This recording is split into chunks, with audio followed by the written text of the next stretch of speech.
We kick things off with a fresh fight announcement from the UFC.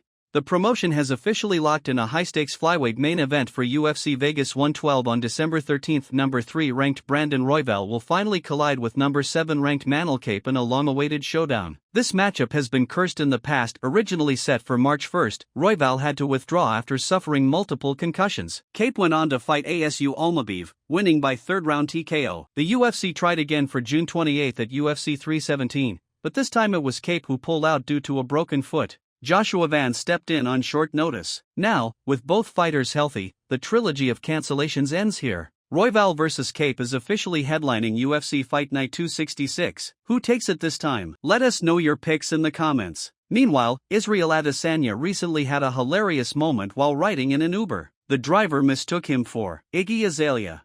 Yes, you heard that right. The former middleweight champ shared the video on social media where the Uber driver confidently tried to guess his identity and ended up calling him Iggy Ilia. Adesanya's reaction was priceless. Wait, who do you think I was? You know the famous New Zealand UFC fighter. What's his name? Iggy Azalea. No. Wrong guy. Sorry, bro. Oh, sorry. Nah, nice to meet you, bro. Yeah, you serious? Yeah, I get around. Bro, what the fuck? What the Bro, what the Bro, you my favorite fighter. Respect, bro. Thank you. Good shit.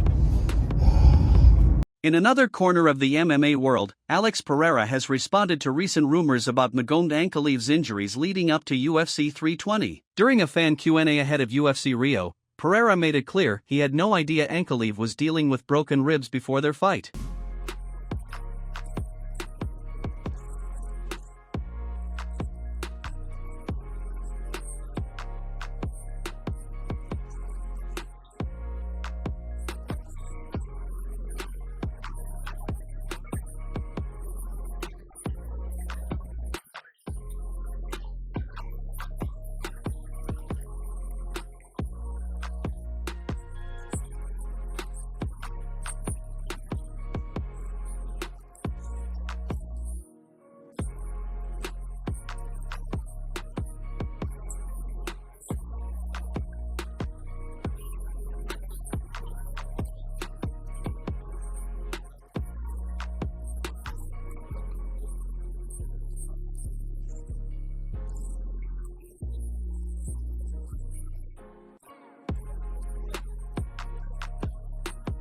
He reflected on his knockout win, joking that the early stoppage robbed him of the chance to land a classic Sao Paulo slap, a nod to Nate Diaz's signature move. Over at American Top Team, it was a tough night at UFC Rio. Mateusz Gamrot suffered his first ever finish in 30 professional fights, being submitted by Charles Oliveira in the second round. Coach Mike Brown released an emotional statement afterward, standing firmly behind his fighter. He praised Gamrot's willingness to take risks, explaining that the Polish contender flew to Florida just 3 weeks before the fight to start camp. When Rafael Fiziev pulled out, Gamrot jumped at the chance to face Oliveira on short notice. He trained for less than 2 weeks before flying to Brazil to face one of the best lightweights on the planet. Brown said, "We win together, we lose together." This time the gamble didn't pay off, but Mateusz's warrior spirit is like no other. "I still believe he can be champion one day." Beneil Dariush also weighed in on Oliveira vs. Gamrot. Speaking with Submission Radio, Dariush admitted he was surprised by how easily Charles dismantled Gamrot. He pointed to the short notice as a likely factor, noting that Gamrot only had 3 weeks to prepare and may not have been in top shape. He added that with a full camp, the fight could have looked very different. Still, he credited Oliveira for a flawless performance. Super impressed with Charles. He looked really good. He looked clean, didn't take much damage, and he was able to basically do whatever he wanted to Gamrot, which was surprising. I thought Gamrot would be able to do much better, but you know, it is what it is. From what I read, his coach said he came in 3 weeks to ATT prior to the fight. So if that's the case, you know, who knows how good his shape is and all that stuff. I mean, that plays a factor, how terrible your weight cut is.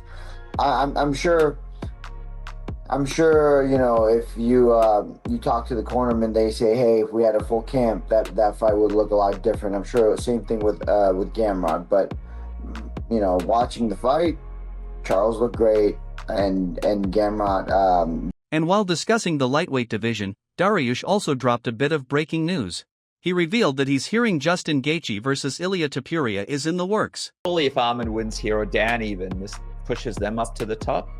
Yeah, I would say that's a #1 contender fight for both the guys. I think that makes the most sense for one of those guys to get the title shot. I'm hearing rumors of Justin Gaethje, to be honest, getting the title shot.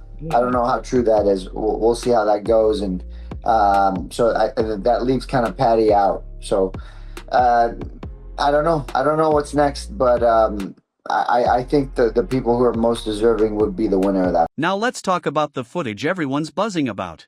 Islam Makhachev has been spotted looking absolutely massive in Dubai as he gears up for his welterweight debut against Jack Della Maddalena at UFC 322 on November 22nd. Islam, imagine round 1, no? Very slippery.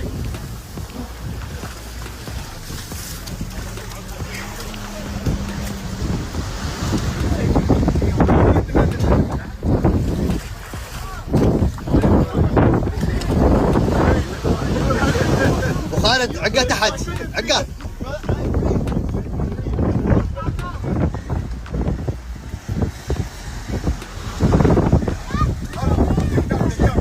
down on the floor.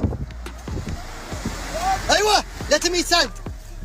طلعت روحت روح خلاص جيم اوفر الحين. سليب رقد.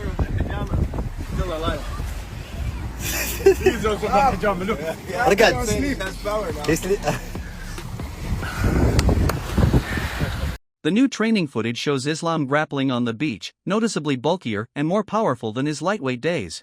And finally, some interesting comments from Tom Aspinall. The interim heavyweight champion recently appeared on the SHXTSN Gigs podcast, where he discussed potential matchups in his future. When asked which heavyweight in history would give him the toughest fight, he didn't hesitate. Prime DC, he said. Aspinall explained that Daniel Cormier's short, pressure-heavy wrestling style would be a nightmare matchup for him. DC Yeah. has the worst style for me ever. He's got a nasty style. He's like short. I've said this to his face as well. He's like Yeah. short guy who just keeps walking forward, changing levels in between like grappling punches. He can knock you out, he can take you down. He's got like cardio for days. For my style, Yeah. he's a nightmare.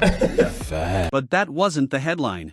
The real shocker came when he revealed he'd rather vacate his title than fight his close friend Ante Delija, who recently broke into the top 10 after a dominant UFC debut. Came to it, you're just not fighting him. I wouldn't fight him. No chance. No chance. Fucking No. props. That's my really? Yeah. That's, so I've got guys who I train with, of course, and I've trained with them for years and stuff.